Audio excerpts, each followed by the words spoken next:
Hello, welcome to Law in Nutshell. आज हम बात करने वाले हैं section 148 of Negotiable Instrument Act. ये जो सेक्शन 148 है वो इसके बारे में बात करता है कि जब कोई ड्रॉयर होता है और वो कन्विक्ट होता है, उसके ऊपर जो दोष लगे हैं वो सिद्ध हो जाते हैं, तो वो अपील में जाता है। तो जो अपील में जाता है तो अपीलेट कोर्ट के पास में पावर होती है कि वो कुछ पेमेंट कोर्ट में डिपॉजिट करवाने के लिए बोल सकता है। तो इसके बारे में सेक्शन 148 में बात की गई है। इसके अंदर टोटल 3 सब सेक्शन है। सबसे पहले बात करते हैं सब सेक्शन 1 के बारे में। सब सेक्शन 1 ये बोलता है कि जब कोई ड्रॉयर जो कि कन्विक्ट हो गया है और उसके बाद में उसने अपील की है, तो उसके बाद में कोर्ट चाहे तो उसको ये ऑर्डर दे सकता है कि वो मिनिमम 20% किसका फाइन या फिर कंपनसेशन जो कि ट्रायल कोर्ट ने उसके ऊपर लगाया है, उसका मिनिमम 20% वो कोर्ट के अंदर डिपॉजिट करवाए।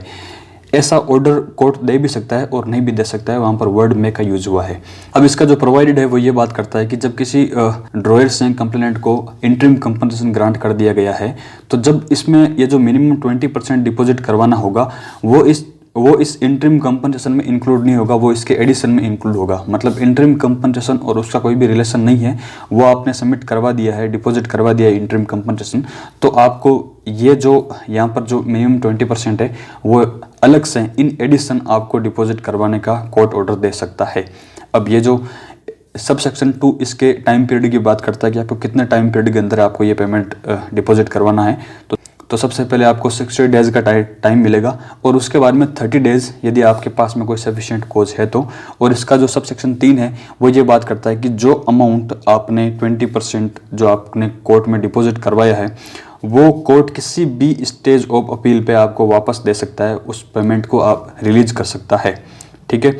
अब इसका प्रोवाइडेड ये बात करता है कि जब ड्रॉयर एक्विट हो जाता है तो उस कंडीशन में जो पेमेंट इसमें जो 20% है वो कोर्ट में डिपॉजिट करवाया गया था वो सबसे पहले कंप्लेनेंट को देगा। कंप्लेनेंट को देने के बाद में कंप्लेनेंट उसको विथ इंटरेस्ट ड्रॉयर को वापस कर देगा। एक कंप्लेनेंट को देने का रीज़न ये है कि जो भी इंटरेस्ट बनता है उस पेमेंट के ऊपर वो इंटरेस्ट भी कंप्लेनेंट ही देगा। तो कंप्लेनेंट वो जो रिलीज पेमेंट है ये वाला और विथ इंटरेस्ट वो इसको ड्रॉयर को वापस देगा, वो भी 60 दिनों के अंदर अंदर।